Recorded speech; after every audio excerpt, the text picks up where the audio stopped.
Welcome to BBS Baba physics. This is the third session और हम लोग previous year question 2021 paper one solve कर रहे थे। This is the third question. Will try to solve all the parts of question third. इसमें 3 questions है और question number B C में भी 2 पार्ट्स हैं। नाउ क्वेश्चन 3A, इस क्वेश्चन में कह रहा है फर्स्ट 20 नंबर का सवाल है। तो इससे कहता है स्टेप इंडेक्स फाइबर के बारे में बताने कह रहा है। स्टेप इंडेक्स और ऑप्टिकल फाइबर के बारे में बताने कह रहा है और डिस्क्राइब करना है, मतलब explain the terms pulse dispersion and material dispersion. दोनों को आपको बताना है, पल्स डिस्पर्शन और मटेरियल डिस्पर्शन के बारे में। उसके बाद एक न्यूमेरिकल है। तो पहले ऊपर ऊपर देख लेते हैं डिस्पर्शन क्या है। Dispersion is what? Broadening of spectrum. Dispersion is what? Broadening of spectrum. Now dispersion जो है, मैं आपको एक थोड़ा सा आइडिया दे देता हूँ। डिस्पर्शन जो है एक इंटरमॉडल होता है, इंटरमॉडल डिस्पर्शन, और एक दूसरा डिस्पर्शन होता है इंट्रामॉडल। मोड्स मतलब पाथ। तो इंटरमॉडल मतलब कि अलग अलग पाथ लिया गया है, ठीक है, डिफरेंट पाथ्स। और इंट्रामॉडल मतलब सेम पाथ में भी अगर आपकी वजह से डिस्पर्शन आ रहा है। तो इसमें एक आता है मटेरियल डिस्पर्शन, मटेरियल डिस्पर्शन इसके अंदर आ जाएगा, और एक होता है वेव गाइड। तो क्वेश्चंस तो मैंने अब तक मटेरियल और पल्स डिस्पर्शन पे ही देखा है, तो ये है, ठीक है। नाउ क्वेश्चन में कह रहा है कि आपको स्टेप इंडेक्स फाइबर के बारे में बताना है। एक्सप्लेन। तो इस पे स्टेप इंडेक्स फाइबर क्या है? एक फाइबर, ऑप्टिकल फाइबर बना लेंगे और इसमें N1 है इसका, और ये क्लैडिंग हो गया, ये N2 है। नाउ ये अपने को पता है फॉर टोटल इंटरनल रिफ्लेक्शन होने के लिए N1 ग्रेटर देन N2 होना चाहिए। एक रे अगर ऐसे आई, आप ऐसे कुछ डायग्राम बना दीजिए, थीटा आई यहाँ थीटा आर हो गया और ये जा रहा है, तो ऐसे एक डायग्राम्स बना देंगे। तो ये स्टेप इंडेक्स फाइबर में सबसे इंपॉर्टेंट है कि आपको प्रोफाइल दिखाना है, आपको रिफ्रैक्टिव इंडेक्स का प्रोफाइल दिखाना है, क्योंकि एब्रप्टली चेंज होता है। यहाँ फॉर एग्जांपल ये यहाँ पे आपका ज्यादा है रिफ्रैक्टिव इंडेक्स, और इसके रेडियस के बाहर रिफ्रैक्टिव इंडेक्स कम हो जा रहा है। तो यू कैन ऐसे कुछ ग्राफ बना सकते हैं। ये N2 है, सॉरी ये N1 है ज्यादा है, और ये N2 है। यहाँ 0 टू A कर देंगे, 0 टू A अगर यहाँ रेडियस ले रहे हैं तो, ठीक है। अब आगे देखते हैं, इसमें कह रहा है explain the term pulse dispersion. तो आप मोस्टली पल्स डिस्पर्शन को आप बता सकते हैं ब्रॉडनिंग ऑफ द स्पेक्ट्रम। जो डिफरेंट पाथ की वजह से जो डिस्पर्शन होता है पल्स का, उसको बोलते हैं डिफरेंट पाथ। वो हम लोग देखेंगे कैलकुलेट करके भी, एक mathematically different path. For example यहाँ से एक लाइट रे, एक रे अगर ऐसे चली गई और एक दूसरी रे ऐसे गई, तो इसमें इस वाले रे को ज्यादा टाइम मिलेगा, और यहाँ पे बहुत सारे पल्स हैं, तो यहाँ आते आते वो ओवरलैप कर जाएंगे, तो इन्फॉर्मेशन क्लियर नहीं हो पाएगा। तो डिफरेंट पाथ, डिफरेंट लेंथ है, डिफरेंट टाइम टेकन है। तो अब हम देखते हैं कि मैक्सिमम टी, डेल्टा टी निकालते हैं अपन, टी मैक्स और टी मिनिमम में कितना डिफरेंस होता है, इसी को डिस्पर्शन कैसे कह सकते हैं। तो आप देखते हैं कि अगर आप एक डायग्राम बनाएं स्टेप इंडेक्स फाइबर का, और आप एक कैलकुलेशन करें, यहाँ पे अगर आप देख लेते हैं, ये मिडिल पाथ से ये हो गया, ये ए बी सी मान लेते हैं, ये एल डैश है, ये भी एल डैश है, ठीक है। So T dash is what? T dash मान लीजिए टाइम कितना लग रहा है, A B plus B C by V, ठीक है। तो आपका v क्या हो जाएगा? c by N one, velocity क्या है? c बाई एन वन, ठीक है। तो क्या होगा, और आप अगर यहाँ से कैलकुलेट करें तो इसको मान लीजिए अगर थीटा आर मानते हैं, इसको थीटा आर मानते हैं, तो cos theta R is equal to what? L dash by A B. So A B is equal to L dash by cos theta R, ठीक है। उसी तरह B C is equal to L dash by cos theta R, ठीक है। दोनों को यहाँ put कर देंगे तो T dash is equal to, अब देखिए यहाँ पे, अब अगर हम, यही बहुत बार हो रहा है नाउ, तो ये L dash L dash L dash L dash बहुत सारे ऐसे ऐसे होंगे, सब ऑल विल, सबका सारा सम एल हो जाएगा, ठीक है। तो टी डैश इन, अब हम लोग जो टी निकालते हैं, क्योंकि टी डैश में इसका निकाला, तो मैं कह रहा हूं कि इस बात को यहां से आने में पूरा टाइम कितना लगा, तो T is equal to N one L by C cos theta R, ठीक है। ये अपना जनरल एक्सप्रेशन हो गया। Now we have to calculate T max. T T min, पहले टी मिनिमम निकाल देते, तो कॉस थीटा मैक्स हो जाएगा, टी मिनिमम हो जाएगा, ठीक है, एन वन एल बाई सी, ठीक है। ये हो जाएगा। अब क्या करना है, टी मैक्स। तो टी मैक्स, अब आप देखिए कि ये जो थीटा आर कहां तक जा सकता है, क्रिटिकल एंगल थीटा सी तक ही जा सकता है, वो थीटा सी तक ही जा सकता है, तो cos theta C is equal to n2/n1 हो जाएगा, क्योंकि टोटल इंटरनल रिफ्रैक्शन वाले कंडीशन को फॉलो करते हुए। ठीक है, तो T max is equal to what हो जाएगा, n1l/c n1/n2। ठीक है, अब आप डेल्टा टी निकालेंगे तो n1l/c n1/n2 -1, ये आपका ये हो गया पल्स डिस्पर्शन। ठीक है, अब ऐसे तो एक्सप्लेन द टर्म्स कहा गया है, यहाँ पे क्वेश्चन में कहा गया एक्सप्लेन द टर्म्स। मैं फिर भी आपको थोड़ा मैथमेटिक्स भी करके बता दे रहा हूँ कि अगर आपके पास स्पेस है मैनेज कर सकते हो तो आप कर सकते हैं। नाउ दूसरा है मटेरियल डिस्पर्शन के बारे में भी बताने कह रहा है। मटेरियल डिस्पर्शन, मटेरियल डिस्पर्शन क्या होता है कि एक ही मोड है, फॉर एग्जांपल एक ही पाथ है, पर different wavelength, for example different, जैसे फॉर एग्जांपल रेड लाइट है, उसकी स्पीड अलग होती है क्योंकि उसका म्यू अलग होता है। तो स्पेक्ट्रल विड्थ के कारण जो है डिफरेंट टाइम ले रहे हैं पल्सेस। ठीक है, डिफरेंट टाइम स्पेक्ट्रल विड्थ के कारण। तो अब एक ग्रुप वेलोसिटी का कंसेप्ट वहीं पे आता है, क्योंकि एक कोई भी wave packet is not truly monochromatic, तो वहां पे ग्रुप वेलोसिटी का कंसेप्ट आता है। तो group velocity is equal to D omega by D K होता है। तो आप इससे डी ओमेगा बाई डी के से आप इसको कैलकुलेट करेंगे तो you can easily come to the conclusion that Vg is equal to Vp plus one lambda N D N by D lambda. इसको कैलकुलेट भी कर सकते हैं बहुत आसानी से। For example Vp is equal to omega by K होता है, मतलब पार्टिकल वेलोसिटी। तो Vg is equal to Vp plus K D VP by D K हो जाएगा। ठीक है, अब हमको we know that K is equal to 2 pi by lambda, तो D K is equal to minus of 2 pi by lambda square D lambda. ठीक है, तो अब इसमें आप पुट कर दीजिए ये वैल्यूज, तो Vg इज इक्वल टू आ जाएगा Vp minus lambda by D lambda. अब again we know Vp is equal to C by N, velocity ही तो है, तो D VP by D lambda is equal to minus C by N square D N by D lambda हो जाएगा। ठीक है, तो इसको आप यहाँ पे फिर से पुट कर दीजिए, तो Vg is equal to C by N 1 plus lambda by N D N by D lambda.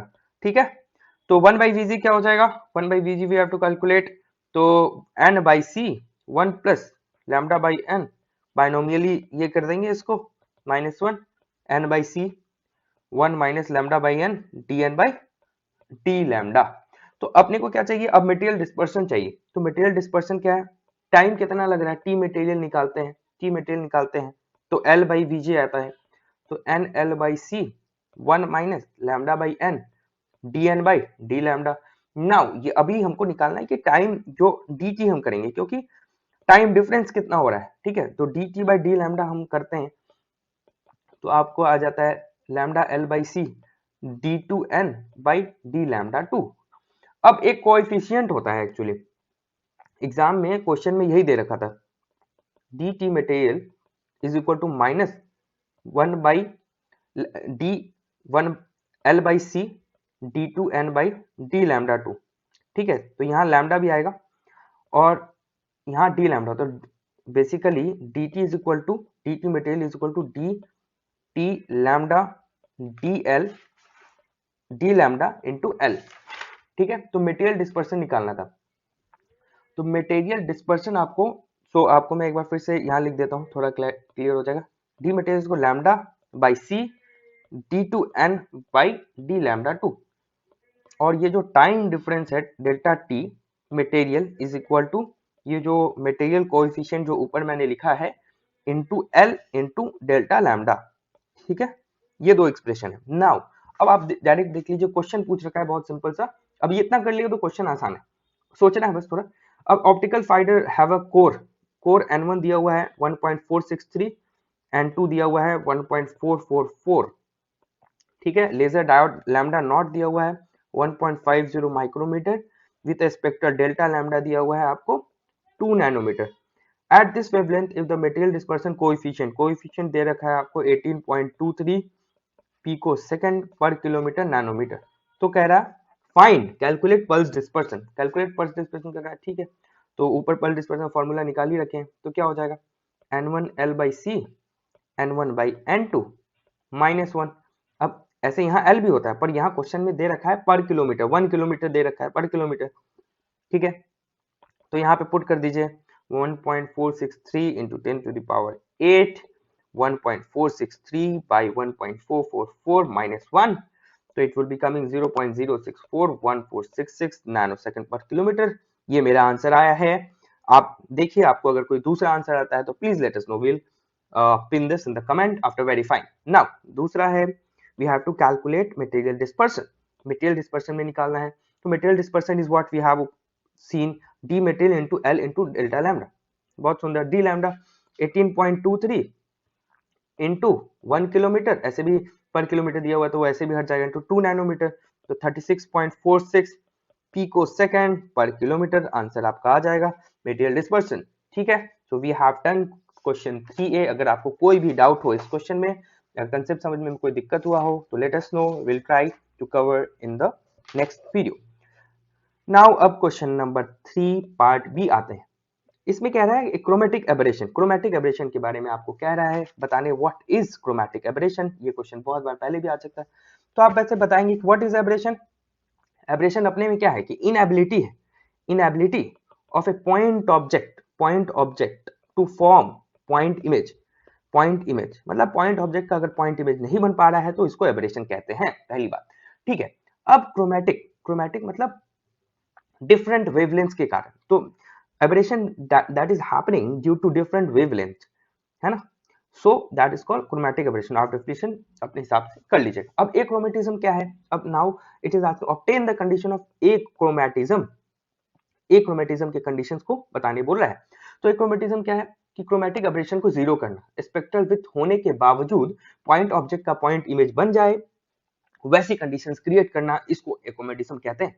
तो नाउ इसमें डेरिवेशन के लिए बोल रहा है ऑब्टेन द कंडीशन, तो एक जनरल कंडीशन लेंगे, एक लाइट रे आई, और क्योंकि डिफरेंट वेवलेंथ है, ये रेट स्पेक्ट्रल विड्थ था, तो we are considering about the extremes, ये ब्लू लाइट क्योंकि ज्यादा रिफ्रैक्टिव इंडेक्स होता है, mu B is greater than mu R, so red light कम बेंड करता है, ब्लू ज्यादा बेंड कर जाता है। Now, what we need to do is we know from Lenz's formula is what 1 by f is equal to 1 by mu minus 1 by r1 minus 1 by r2। ठीक है, उसी तरह 1 by fr कर देंगे, तो mu r minus 1 by r1 minus 1 by r2। Similarly, 1 by fb is equal to mu b minus 1 by r1 minus 1 by r2। Correct, और एक fy ले लेते हैं जो एक मीन फोकस टाइप से ले सकते हैं, 1 by fy 1 by r1 minus 1 by r2। now what we need is, we know that there is a difference, मतलब 1 by fp minus 1 by fr is equal to fr minus fb, fb into fr। तो ये इसको df लिख सकते हैं ऊपर वाले को, यही तो दिस इज द डिफरेंस जहां पे बनना चाहिए था एक ही पॉइंट पर, इसकी वजह से डिफरेंस आ रहा है। और इसको fr fy fb को fy स्क्वायर लिख सकते हैं, fb fr is equal to fi क्योंकि मीन है। ठीक है, नाउ fr माइनस fb इसको लिख सकते हैं mu B minus mu Y 1 by r1 minus 1 by r2 df by fy, mu इसका म्यू ले रहे हैं और minus 1 by mu minus Y 1 by r1 minus 1 by r2। ये ऊपर से जैसे 1 by f है तो यहाँ से लिख लिया हमने, fr है यहाँ से लिख लिया, तो ये वाला तो आपको समझ में आ गया होगा।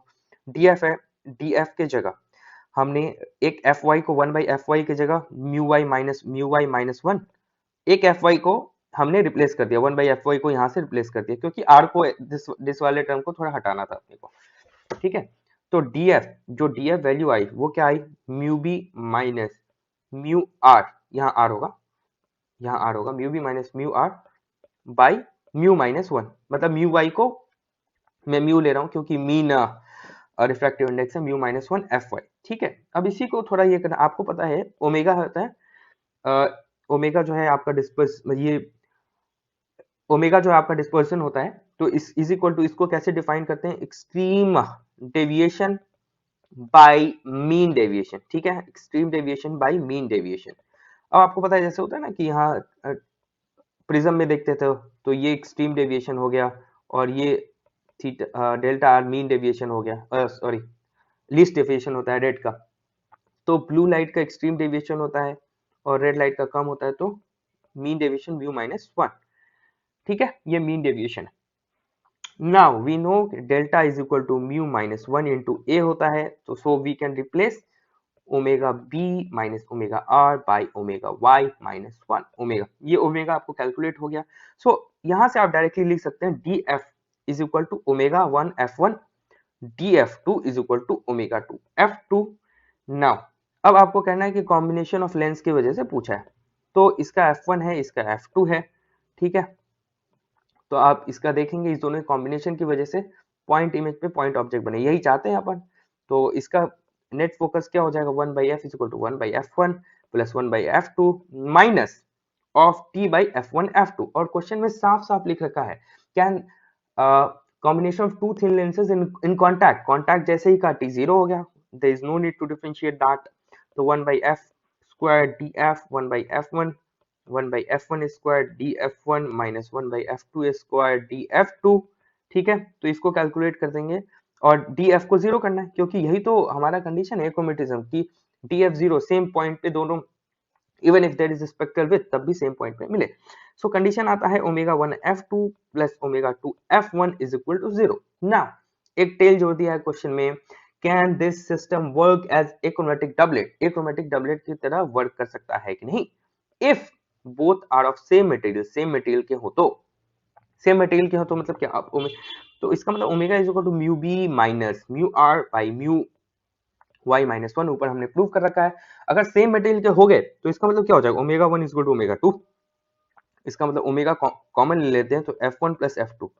तो अब इसको जीरो करना है बेसिकली, तो मेरे हिसाब से तो ये टर्म भी तो जीरो हो सकता है, when f1 is equal to minus f2, then I can say yes, this can term can work as achromatic doublet if they are made of same material। for example, एक convex बना दो same material का, एक concave बना दो, तो क्यों नहीं करेगा, मेरे हिसाब से कर सकता है। आपको अगर कुछ और लगता है तो आप बता सकते हैं। Now we are moving ahead to our question number third. Question third में हम लोग जाते हैं। Question third is a question related to relativity. इसमें कह रहा है calculate the mass and momentum of a proton of rest mass, मतलब कंजर्वेशन ऑफ मोमेंटम होगा इसमें और conservation of energy. Rest mass का जो है वो टकरा जाता है जाके एक न्यूक्लियस से और उससे जाके चिपक जाता है। तो एम नॉट, ये मैं नॉट कह रहा हूं, मतलब ये रेस्ट मास है। ठीक है, 1.67 into 10 to the power minus 27 kg question में लिख रखा है, और ये वेलोसिटी 0.8 c से ट्रैवल कर रहा है। ठीक है, इट्स ट्रैवलिंग, और एक यहाँ न्यूक्लियस है, उससे जाके चिपक टकराता है और चिपक जाते हैं दोनों। ठीक है ना, तो कह रहा है कि इसकी वेलोसिटी बताओ और इसका मोमेंटम बताओ। करेक्ट, वेलोसिटी नहीं, इसमें कह रहा है find the velocity of the resulted particle, calculate the mass and momentum of a particle of rest mass if it collides and stick to a stationary nucleus, find the velocity of the resultant part। ये भी पूछ रहा है। ठीक है, तो पहले तो मास and momentum of the proton बोल रहा है कैलकुलेट, तो ठीक है, मास मोमेंटम बहुत सही है। तो m इज इक्वल टू क्या हो जाता है, M naught into relativistic mass 1 minus U square by C square. ठीक है, तो आराम से निकाल लेंगे 1 minus 1 by 0.64 C square by C square, तो एम नॉट बाई 0.36 आया तो 6। ठीक है, ये अपना मास बढ़ गया है ना, मास कर्व वैसे भी ऐसे आता है। ठीक है, ओके। नाउ ये आपका हो गया, मोमेंटम भी आप निकाल सकते हैं, momentum is equal to M into V कर देंगे, मोमेंटम निकल जाएगा। अब दूसरा जो है, जो इंपॉर्टेंट है इसमें दूसरा पार्ट की स्टिक कर जाता है और आप इसके सिस्टम का मतलब वेलोसिटी निकालिए। ठीक है, तो एनर्जी कंजर्वेशन, रिलेटिविस्टिक एनर्जी तो कंजर्व ही रहेगा। ठीक है, तो M P C square is equal to M nucleus naught C square, ये न्यूक्लियस का रेस्ट मास एनर्जी है और ये टोटल एनर्जी है, तभी मैंने नॉट नहीं लगाया। ठीक है, तो अब आप देखिए इज इक्वल टू क्या हो जाएगा, अगर मान लीजिए फाइनल वेलोसिटी दोनों एक साथ जा रहे हैं, तो वो जो सिस्टम है, तो उस जो सिस्टम का मास जो है is equal to M P naught और न्यूक्लियस का जो रेस्ट मास है, दोनों जुड़ेगा by root under 1 minus V square by C square, ये मैं फाइनल वेलोसिटी मान रहा हूं। ठीक है, तो मास को आप ये कर दीजिए, बराबर कर दीजिए nucleus C square is equal to M naught P M naught nucleus by root under 1 minus V square by C square into C square, C square C square C square हट गया। तो अपने को मास अब यहाँ पे ये करना, ये क्या है अपना रिलेटिविस्टिक मास है, रिलेटिविस्टिक मास जो हमने ऊपर निकाल रखा है, ठीक है। तो relativistic mass is equal to m naught p naught plus 0.6 m naught nucleus by 0.6 is equal to, ये वाला इस तरफ आप कर सकते हैं। उसके बाद आप कैलकुलेट करेंगे तो आपको आ जाएगा, सबकी वैल्यू आप ऊपर से पुट कर दीजिए, 1 minus B square C square is equal to 0.988584 आया है। Now 1 minus B square C square is equal to 0.9779286। तो आप यहाँ से v कैलकुलेट करेंगे तो 0.15 c आता है। मुझे इतना आंसर आया, आपका अगर कुछ दूसरा आंसर आता है तो प्लीज लेट अस नो, ठीक है। अब ये क्वेश्चन 3C ही है, उसका दूसरा पार्ट है, उसमें कह रहा है calculate the mass of a particle, mass of a particle whose kinetic energy दे रखा है। Kinetic energy is given that, kinetic energy T से डिनोट कर देते हैं, is given that half of its total energy. तो कह रहा है velocity of the particle which it is travelling, so T is equal to E by 2 देता है। तो E टोटल एनर्जी है, तो लिख सकते हैं E is equal to MC square. तो T क्या होता है, MC square minus total energy minus rest mass energy, ठीक है। तो this is equal to MC square, total energy इसको 2T लिख सकते हैं, M naught C square. So यहाँ से T इज इक्वल टू क्या आ जाता है, M naught C square. Now we know that 2T, ऊपर से 2T is equal to total energy है, 2T is equal to E is equal to क्या लिख सकते हैं, MC square is equal to लिख सकते हैं M naught C square by 2 under 1 minus V square by C square. Now अब आराम से 2T को आप यहाँ से पुट कर दीजिए, 2T का M naught C square by M naught C square by 1 minus V square C square, यहाँ से कट जाएगा, it would become 4 minus 4 v square c square minus 1, so it would be 3 is equal to 4 v square c square. Now v will be coming root 3 by 2c, ठीक है। तो यही answer मेरा, वही आपको कुछ दूसरा आंसर आता है या आपको लगता है कि there were some another method जिससे और आसानी से ये क्वेश्चन हो सकता है, तो प्लीज लेट अस नो, क्योंकि फिजिक्स में बहुत सारे सॉल्यूशंस अवेलेबल नहीं है। फॉर एग्जांपल अदर ऑप्शनल में मैथमेटिक्स में और सारे सॉल्यूशंस अवेलेबल हैं, so this is a very small effort जहाँ पे मैं ट्राई कर रहा हूँ क्वेश्चन बनाने, this is a collaborative effort. तो आपको भी अगर कोई सॉल्यूशन पता है या सही दूसरा सॉल्यूशन है तो please let us no. And also अगर आपके कोई दोस्त जो हैं, if any friend is there who is also preparing for UPSC and उनको they are, I am very sure कि उनको solutions की जरूरत होगी, तो please share with them. Thank you very much. Thank you for listening.